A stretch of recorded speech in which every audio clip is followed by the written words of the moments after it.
Hi there, my name is Morten. You may have seen my recent videos. I bought a 25 x2d while waiting for the Hasselblad x2d, and now I got it. And I want to tell you my user experience with it. It's positive and negatives. And the first thing you'll see, I've taken some pictures. Some aurora and some daytime landscape. The sunny pictures are cropped. I got a 25 on this, and it's a really small part of the pictures what you see. So it's still sharp. That's pretty impressive. So yes, pictures first, then I'll talk more about it, my experience with it. Okay? Enjoy!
You've seen the pictures.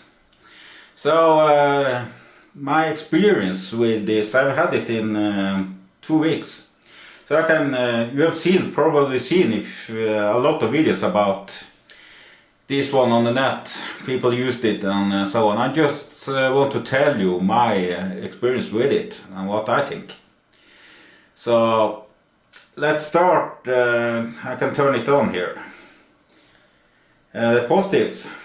I like the others. I like the body. It's sturdy. It's a bit heavy, but good to hold and nice grip. It's aluminium and metal, so it can stand some rain. But I always care for with my gear though, so I have it in the bag. But I see that it's a sturdy body. I like the shutter button. It's orange, so.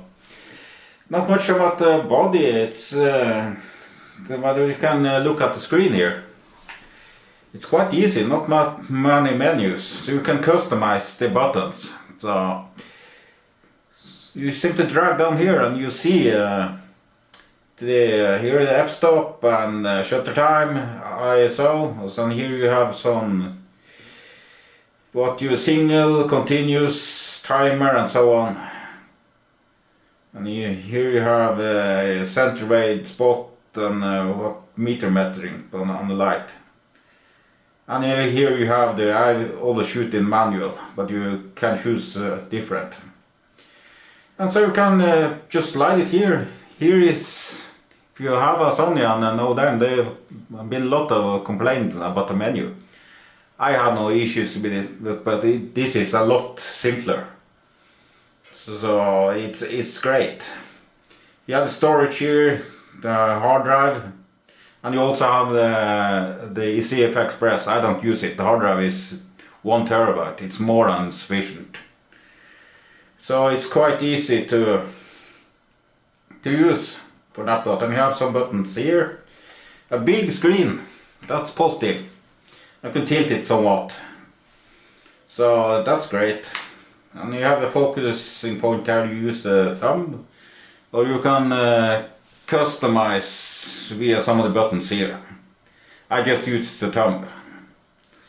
So the positive part is like a Rolls Royce in the camera world. A lot of people think good about it.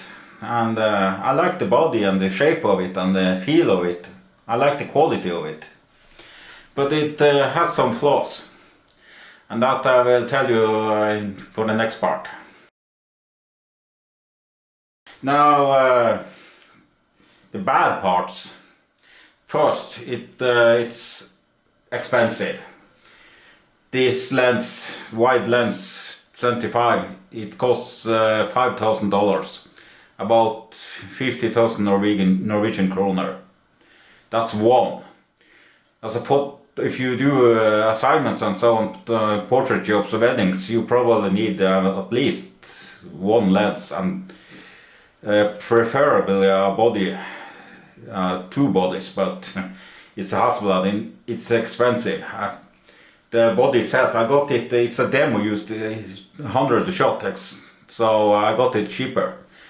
But it costs about $10,000. And that's what 100,000 Norwegian kroner, so it's not cheap. So I'm gonna use it for landscape and so on. I might get a 90 for portrait work, but I have a Sony as well, so I might keep that and use this for fun. But that's a digression. Now I've talked about the price. The other thing is the focus. If you have a Sony or a camera, the focus is way better. It's have a long road to go. So yesterday I was out. You see here, I don't know if it's about focus, but first thing, I was out in the cold and should move this focus point you see here, if you see it. And I had to stroke it several times and it didn't react. So I don't know if it was the cold or what. And sometimes if you got it where you want it, then you started shooting and it just flew all over the place. I don't know if it was me breathing on the display or something else, but I had to take it down and move it again. It's small, it's not easy. That's one. Number two is the focusing itself. I've been used to the Sony A7R5, and that one you can have in auto and in dark, and it will almost always find focus. This one you have to struggle a bit. I was out yesterday and saw a lot of aurora borealis on the sky, and I hasted out to try to achieve it on this. I got all blurred image. I was not able to get focus, so I had to do this. If you see the videos, you probably know you have a manual ring here. Push it forward, and then you have a ring. So I have this on, so I'll take the lens cap off. You have the ring here. So when you apply focus, it will turn green. There. Yeah, there. So I did that.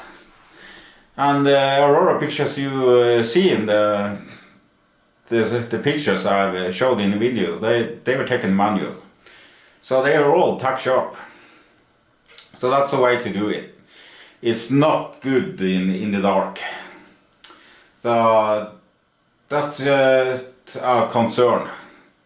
But when you acquire focus, it's a hell of a good quality.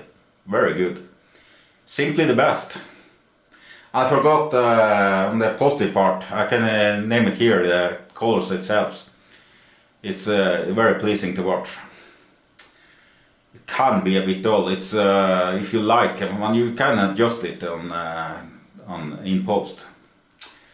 Other than that, focusing on, I had no issues with the pictures itself and the clarity. The Samsung, I saw that one in the dark, so you have to consider it. So to conclude, it depends on what you do. I will have this on just for myself, for fun. I will probably not do the paid assignments for so long. I'm 50 years old now. So, but this will be mine for landscape and so on further on. So let's see. I still have the Sony, so I can use some portraits on paid jobs. So I don't know what I'll do. You have to decide for yourself if you want to try it. If it's worth it. Sure it is if you have the money, but that comes with a cost. So maybe eventually I will. I have the Sony body, the A7R still, and a couple of lenses. I might buy into more of these and have that as well. Best of both worlds. So, well, that's my take on the Hasselblad x2d. I look forward to more pictures, and until then, you must have a good Christmas and a Happy New Year. See you in the next video. Bye.